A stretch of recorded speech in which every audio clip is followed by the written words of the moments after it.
दोस्तों, साल था 2018 और महीना दिसंबर का। मध्य प्रदेश में विधानसभा के चुनाव हुए थे और उस चुनाव में भारतीय जनता पार्टी सत्ता की रेस में कांग्रेस से मामूली अंतर से पिछड़ गई थी। कमलनाथ कांग्रेस पार्टी की तरफ से मुख्यमंत्री बने और भारतीय जनता पार्टी के सीनियर विधायक गोपाल भार्गव भारतीय जनता पार्टी के विधायक दल के नेता बनाए गए और उसी हैसियत से वो विधानसभा में विपक्ष के नेता भी बने। लेकिन अब इस स्टोरी को 15 महीने आगे ले जाते हैं और अब पहुंचते हैं सीधे मार्च 2020 में। कमलनाथ सरकार अल्पमत में आ गई थी।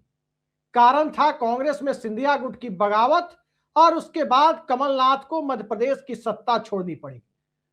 भारतीय जनता पार्टी के हाथ सत्ता आ रही थी और स्वाभाविक है कि भाजपा विधायक दल के नेता गोपाल भार्गव मध्य प्रदेश के मुख्यमंत्री पद की रेस में एक स्वाभाविक पसंद के तौर पर उभर रहे थे। लेकिन तभी दिल्ली हस्तक्षेप करती है और दिल्ली ये तय करती है कि भाजपा में विधायक दल के नेता का चुनाव होगा। नेता का चुनाव होता है और गोपाल भार्गव की जगह शिवराज सिंह चौहान नेता चुने जाते हैं। शिवराज सिंह चौहान मुख्यमंत्री भी बन जाते हैं और देश में कोरोना महामारी की वजह से जो लॉकडाउन लगा, लॉकडाउन भी लग जाता है। लेकिन इसके साथ साथ गोपाल भार्गव की मुख्यमंत्री बनने की इच्छा पर भी लॉकडाउन लग जाता है। संयोग है या प्रयोग, अब वही शिवराज सिंह चौहान बिहार आ रहे हैं। भाजपा विधायक दल के नेता के चुनाव में पर्यवेक्षक बनकर आ रहे हैं। चिट्ठी भी जारी कर दी गई है। सवाल यह उठता है कि बिहार में 4 महीने पहले ही तो भारतीय जनता पार्टी ने अपना विधायक दल का नेता चुना सम्राट चौधरी के रूप में। आखिर 4 महीने बाद फिर से नेता चुनने की नौबत क्यों आ गई? क्या सम्राट चौधरी का हाल भी गोपाल भार्गव जैसा होने वाला है? क्या सम्राट चौधरी की महत्वाकांक्षा पर भी कोई सियासी लॉकडाउन लगने वाला है? बड़ा सवाल है। लेकिन इस सवाल से आगे जो सबसे बड़ा सवाल है वो ये है कि क्या बिहार में कोई बड़ा राजनीतिक खेला हो चुका है? कल से आज तक मुख्यमंत्री आवास तमाम गतिविधियों का केंद्र बना हुआ है। गाड़ियों को अंदर जाते हुए और निकलते हुए देखा जा रहा है। चाहे भाजपा के बड़े नेता हो, चाहे जनता दल यूनाइटेड में नीतीश कुमार के कोर ग्रुप के सदस्य हो, कोई आ रहा है तो कोई जा रहा है। सम्राट चौधरी कल से लेकर आज तक कई बार सीएम हाउस गए। विजय सिन्हा सीएम हाउस गए तो नीतीश कुमार की पार्टी के और उनके कोर ग्रुप के नेता संजय झा हो या विजय चौधरी हो, सब के सब सीएम हाउस जाते हुए दिख रहे हैं। लेकिन सीएम का सामान तो सीएम हाउस से निकलकर 7 नंबर सर्कुलर रोड वाले आवास पर जा रहा है। अब इस परिस्थिति में बिहार में खेल किसके साथ हो रहा है? सम्राट चौधरी के विधायक दल के नेता रहते हुए विधायक दल के नेता के चुनाव के लिए ऑब्जर्वर भेजे जा रहे हैं तो ये संकेत सम्राट चौधरी के लिए बहुत अच्छे तो नहीं माने जा सकते। क्या सम्राट चौधरी को नेता के तौर पर जो चुनाव हुआ है उसके आगे कोई और राजनीतिक लाइसेंस के रिन्यूअल जैसी कोई प्रक्रिया भी होती है क्या?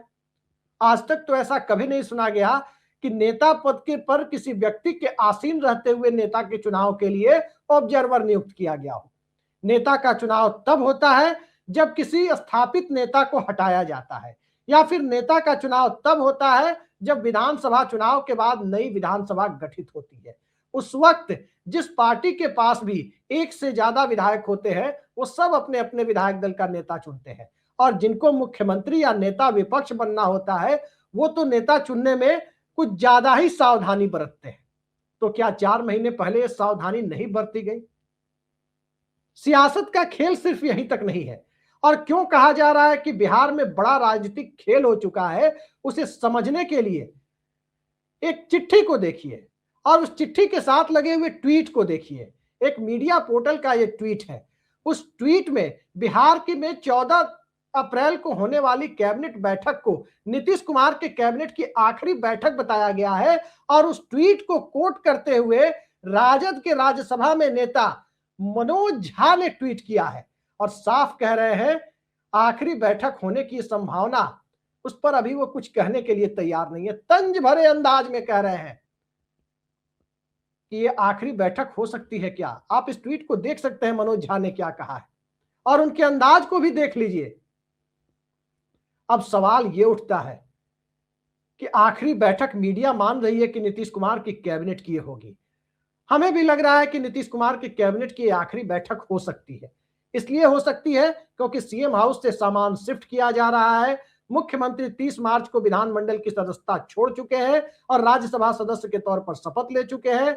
पटना में वो अपना कामकाज छोड़ देंगे, ऐसी बात वो दिल्ली में भी कह चुके हैं। लेकिन सवाल है कि कामकाज छोड़ रहे हैं तो किसके लिए छोड़ रहे हैं? मनोज झा के ट्वीट से साफ संकेत तो यही निकलता है कि ये नीतीश कुमार की कैबिनेट की संभवतः आखिरी बैठक ना हो। लेकिन मनोज झा इतनी बड़ी बात कह रहे हैं तो क्या उन्होंने अपने नेता तेजस्वी यादव या लालू यादव की सहमति से यह ट्वीट किया है? इस सवाल के बड़े गहरे राजनीतिक निहितार्थ हैं। तेजस्वी यादव और लालू यादव ने यदि खुलकर कह दिया होता कि वो नीतीश कुमार का समर्थन करने के लिए तैयार है, तब आज कोई नहीं कहता कि ये नीतीश कुमार के कैबिनेट की आखिरी बैठक है। सवाल दरअसल बिहार में दो स्तरों पर चल रहा है। बिहार की राजनीतिक परिस्थितियों में दो स्तरों पर खेला होने की उम्मीद जताई जा रही है। बंगाल में तो ममता बनर्जी कह रही है कि खेला होवे, तो चुनाव में खेला होने की बात कह रही है। 2021 में भी वो खेला होवे की बात कर रही थी। लेकिन बिहार में चुनाव के बाद चुने हुए प्रतिनिधियों के बीच में खेला होने की जो बातें कही जा रही है, वो असली सवाल बनकर सामने आ रहा है। एक स्तर पर जो खेला होने की बात है वो with in Bharatiya Janata party है कि भारतीय जनता पार्टी के अंदर क्या वाकई कोई खेला हो रहा है, और दूसरा कि क्या एनडीए के अंदर कोई खेला हो रहा है। एनडीए के अंदर बिना नीतीश कुमार के यानी बिना जनता दल यूनाइटेड के 116 विधायक है, बहुमत के आंकड़े से 5 कम। वहीं विपक्ष के 41 विधायकों के साथ नीतीश कुमार के विधायकों के 85 विधायकों को जोड़ दे तो 126 की संख्या होती। ये 126 की संख्या नीतीश कुमार के लिए है या निशांत कुमार के लिए है, इस तरफ तो इशारा नहीं कर रहे हैं मनोज झा। ये अपने आप में एक बहुत बड़ा सवाल है कि आखिर बिहार में मुख्यमंत्री का पद रहेगा तो किसके पास रहेगा। घोषित तौर पर तो यह माना जा रहा था, घोषित तौर पर नहीं कह सकते बल्कि संकेतों के तौर पर, कि सम्राट चौधरी नीतीश कुमार की इच्छा है, उनकी इच्छा है कि सम्राट चौधरी सीएम बने। सवाल यह है कि नीतीश कुमार की यदि इच्छा सम्राट चौधरी है, फिर भारतीय जनता पार्टी इसकी अनदेखी क्यों कर रही है? दूसरा सवाल यह है कि भारतीय जनता पार्टी चाहती क्या है? बीजेपी के सूत्रों को टटोले कोई खुलकर नहीं बोल रहा, लेकिन इतना जरूर कह रहे हैं कि बिहार में जो त्रिवेणी संघ की राजनीति 1990 से हावी है और 1929 में जिसकी परिकल्पना की गई थी, वो त्रिवेणी संघ से के दायरे से बिहार की सियासत को बाहर निकालने की तैयारी में, उस जद्दोजहद में बीजेपी लगी हुई है। मोटे तौर पर कहें तो बिहार में जो तकरीबन 26-27% ओबीसी आबादी है, उस दायरे से बीजेपी बिहार की राजनीति को निकालना चाहती है। और उसके अलावा जो तकरीबन 74% आबादी बिहार के भीतर है, उसमें सामान्य वर्ग भी है, उसमें ओबीसी भी, उसमें ईबीसी भी है, उसमें दलित महादलित भी है, और उसमें अनुसूचित जनजाति के भी आधा 1% लोग। तो ये जो 74% की आबादी है, उन 74% की आबादी में बीजेपी अपनी राजनीति को ले जाना चाहती है। लेकिन 74% की आबादी में बीजेपी अपनी राजनीति को ले जाए, क्या यह व्यापक तौर पर संभव है? आखिर किसे मुख्यमंत्री बनाएगी? अति पिछड़ा वर्ग से क्या वाकई राजनीति में ड्राइवर सीट पर ले जाने की कोशिशें बिहार में कामयाब होंगी? या यूपी में जो योगी मॉडल यानी एक सवर्ण समाज से, अपर कास्ट से मुख्यमंत्री बनाकर जो प्रयोग किया गया, क्या उस प्रयोग के लिए बिहार में कोई गुंजाइश बचती है? क्या किसी महिला के लिए भारतीय जनता पार्टी मुख्यमंत्री पद को ले जाना चाहती है? या फिर भारतीय जनता पार्टी ने आज तक के अपने राजनीतिक इतिहास में किसी दलित वर्ग के व्यक्ति को मुख्यमंत्री या प्रधानमंत्री नहीं बनाया, क्या उस दाग को भारतीय जनता पार्टी बिहार के सहारे धोना चाहती? कई सारे सवाल एक साथ उठ रहे हैं, लेकिन उस परिस्थिति में जो बड़ा सवाल है वो ये है कि अगर बिहार की 26% ओबीसी आबादी में से भारतीय जनता पार्टी मुख्यमंत्री पद को बाहर निकालती है, 26% आबादी का जिक्र यदि करें तो मोटे तौर पर 4-5 जातियों का जिक्र होता है, यादव मतदाता, कुशवाहा मतदाता, कुर्मी मतदाता और जायसवाल वोटर। ये 4 समुदाय मोटे तौर पर प्रभावी वोटर के तौर पर ओबीसी के बीच गिने जाते हैं। इनके भीतर से बिहार की राजनीति को निकालने की जो कवायद बीजेपी की कथित तौर पर करती हुई प्रतीत हो रही है, उसकी कामयाबी से भी बड़ा सवाल यह है कि ये 26% यदि बीजेपी के खिलाफ एक हो गए, तो फिर उनके साथ 18% अल्पसंख्यक वोटों के जुड़ जाने से ये मामला 44-45% तक जाता है और 44-45% वोट का मतलब होता है 3/4 बहुमत। 42% वोटों के साथ महागठबंधन ने बिहार में 2015 में 3/4 वोटों को सुनिश्चित कर लिया था। तो एक बड़े राजनीतिक गैम्बल से, एक पॉलिटिकल जुआ खेलती हुई भारतीय जनता पार्टी नजर आ सकती है। वो जुआ इलेक्टोरल मैथमेटिक्स या इलेक्टोरल पॉलिटिक्स में, चुनावी राजनीति में कितना कामयाब होगा, ये एक सवाल है और बड़ा सवाल है। दूसरा महत्वपूर्ण सवाल यह है कि क्या जनता दल यूनाइटेड मुख्यमंत्री पद अपने पास रखने के लिए कोई बड़ा राजनीतिक दांव तो नहीं खेल रही है? और यही मनोज झा के ट्वीट का असली मकसद समझ में आना बाकी है। क्या निशांत को मुख्यमंत्री बनाने को लेकर जेडीयू और आरजेडी में सहमति हो गई है? और नीतीश कुमार यह सोच रहे हैं कि जब निशांत मुख्यमंत्री बने तब नीतीश कुमार मुख्यमंत्री आवास में ना रहे, क्योंकि उनके मुख्यमंत्री आवास में रहने से बिहार में निशांत की इंडिपेंडेंट छवि, एक स्वतंत्र राजनीतिक पहचान विकसित होने में बाधा उत्पन्न हो सकती है। लिहाजा वो अपना सामान सीएम हाउस से समेटकर 7 सर्कुलर रोड ले जा रहे हैं। निशांत के मुख्यमंत्री बनने के लिए 2 शर्तें हैं और दोनों में से एक का लागू होना जरूरी है। पहली, भारतीय जनता पार्टी निशांत को मुख्यमंत्री के तौर पर स्वीकार कर ले, और दूसरी, 41 विधायकों वाला विपक्ष जनता दल यूनाइटेड का समर्थन करने के लिए तैयार हो जाए। अब तक तेजस्वी यादव ने ऐसे कोई संकेत नहीं दिए हैं कि वो बिहार में नीतीश कुमार की पार्टी का मुख्यमंत्री बनाने के लिए समर्थन कर सकते हैं। एक सवाल बिहार के अल्पसंख्यक और मंडल समर्थक मतदाताओं के बीच भी बहुत तेजी से फैल रहा है कि इस नाजुक मौके पर जब बिहार भारतीय जनता पार्टी के हाथ में जाता हुआ दिखाई दे रहा है, तेजस्वी यादव नीतीश कुमार की सरकार को बचाने की कोशिशें करते क्यों नजर नहीं आ रहे? जबकि 2022 में तो उन्होंने यही काम किया था। आज नीतीश कुमार के पास 85 विधायक हैं, तब भी नीतीश कुमार की बार्गेनिंग पावर बीजेपी के सामने कमजोर क्यों पड़ रही है? याद रखिए, जनता दल यूनाइटेड की बार्गेनिंग पावर बीजेपी के सामने तभी कमजोर पड़ सकती है जब विपक्ष की ड्राइवर सीट पर बैठी हुई पार्टी राष्ट्रीय जनता दल ये रिस्क लेने के लिए तैयार हो जाए कि बिहार भारतीय जनता पार्टी के हाथ में जा रहा है तो जाने दो। क्या राष्ट्रीय जनता दल किसी कथित दबाव में है? और इसी कथित दबाव में क्या किसी केस मुकदमे को लेकर राष्ट्रीय जनता दल के शीर्ष नेतृत्व के साथ जांच एजेंसियों के माध्यम से कोई बार्गेनिंग की जा रही है? क्योंकि आज की परिस्थिति में देखें तो सेकुलर राजनीति करने वाला कोई भी राजनीतिक दल ये सपने में भी नहीं सोच सकता कि उसका राज्य भारतीय जनता पार्टी के हाथ जा रहा है तो जाने दो।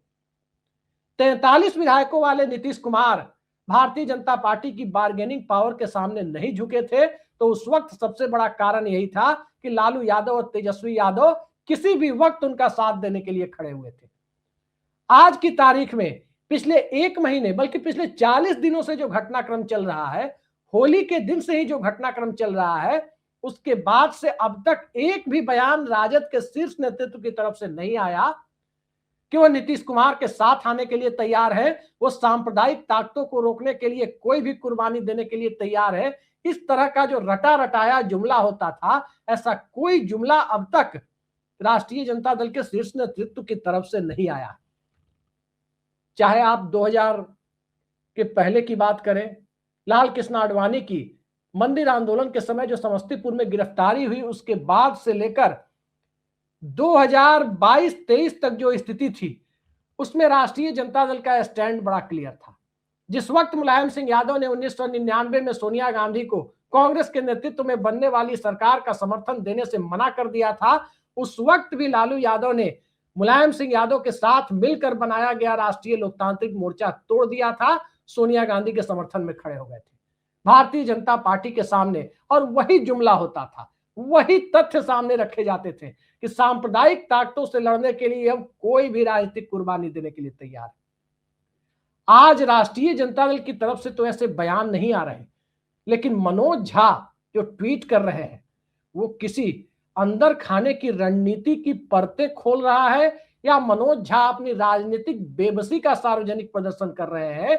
ये अपने आप में एक बड़ा सवाल है, और यही वो सवाल है जिस सवाल के इर्द गिर्द वो सब बातें जाकर टिकती हुई दिखाई देती है कि एक तो भारतीय जनता पार्टी अपना मुख्यमंत्री भी बना सकती है, भारतीय जनता पार्टी नीतीश कुमार की मर्जी के व्यक्ति को अनदेखा करते हुए किसी दूसरे को भी मुख्यमंत्री बना सकती है।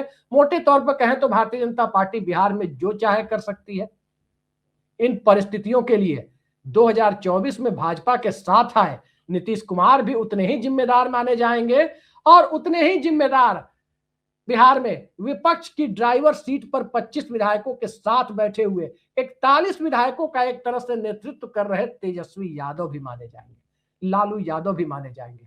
अब देखना यह है कि अंदर खाने की स्क्रिप्ट 7 सर्कुलर रोड और 10 सर्कुलर रोड के बीच तो नहीं बिछ रही, यानी राबड़ी आवास और नीतीश कुमार के नए वाले आवास के बीच तो नहीं बिछ रही, या फिर सम्राट चौधरी के बहाने जो राजनीतिक बिसात बिछाई जा रही है उसमें भारतीय जनता पार्टी को सत्ता देने के साथ बिहार में भारतीय जनता पार्टी के लिए राजनीतिक तौर पर ऑटोमेटिक तरीके से कांटे बिछाने की परिस्थितियां तो पैदा नहीं हो रही। शिवराज सिंह चौहान जब पटना आ रहे हैं तो निश्चित तौर पर भारतीय जनता पार्टी के दिमाग में बिहार का सोशल फैब्रिक होगा, बिहार का सामाजिक एजेंडा होगा, एक ऐसा सामाजिक एजेंडा जिस सामाजिक एजेंडे में ऊपर से तो दिखता है कि बिहार का समाज 4 खानों में विभाजित है। एक जनरल कैटेगरी का खांचा, दूसरा खांचा ओबीसी का, तीसरा खांचा ईबीसी का और चौथा खांचा दलित महादलित का। ये 4 मोटे तौर पर खांचे दिखाई देते हैं, लेकिन बिहार के अंदर जाति जनगणना के बाद तकरीबन 150 से ऊपर ऐसे राजनीतिक खांचे बने हुए हैं जिनके बीच में चुनावी हिंदुत्व की बिसात बिछा पाना भारतीय जनता पार्टी के लिए पहले की तुलना में अब और ज्यादा बड़ी टेढ़ी खीर हो गया। अब उस टेढ़ी खीर से निपटने के लिए क्या निशांत को एनडीए ही नेता स्वीकार कर लेगा कि अभी डस्ट को थोड़ा राजनीतिक तौर पर जो धूल उड़ रही है उस धूल को थोड़ा सा दब जाने दिया जाए, तब बिहार में भारतीय जनता पार्टी अपने लिए आदर्श माहौल बनाए, जैसा उसने महाराष्ट्र में किया कि उद्धव ठाकरे के प्रति एक इमोशनल अपील जो खड़ी होती हुई दिखाई दे रही थी उसको दबाने के लिए अपना मुख्यमंत्री बनाने की बजाय एकनाथ शिंदे को ही बना दिया गया था। और जब उद्धव ठाकरे की अपील पर एक पैरेलल शिवसेना खड़ी हो गई तब उसके बाद जाकर देवेंद्र फडणवीस को चुनाव के बाद के लिए तैयार किया गया। एक वो फॉर्मूला महाराष्ट्र वाला दिखता है। दूसरा फॉर्मूला ये दिखता है कि किसी भी कीमत पर भाजपा अपना मुख्यमंत्री बनाए, परिणाम चाहे जो हो। तीसरा फॉर्मूला ये दिखता है क्योंकि जिस प्रकार से नीतीश कुमार ने अपने आप को चारों तरफ से किनारे कर लिया है और उन सब के बीच तार जुड़ने जैसी बातें सामने आ रही है कि अपोजिशन के लोग बिहार को बचाने के लिए अंदर खाने कोई कवायद तो नहीं कर रहे हैं, ये चर्चा पिछले 24-48 घंटों से तेज हो गई है।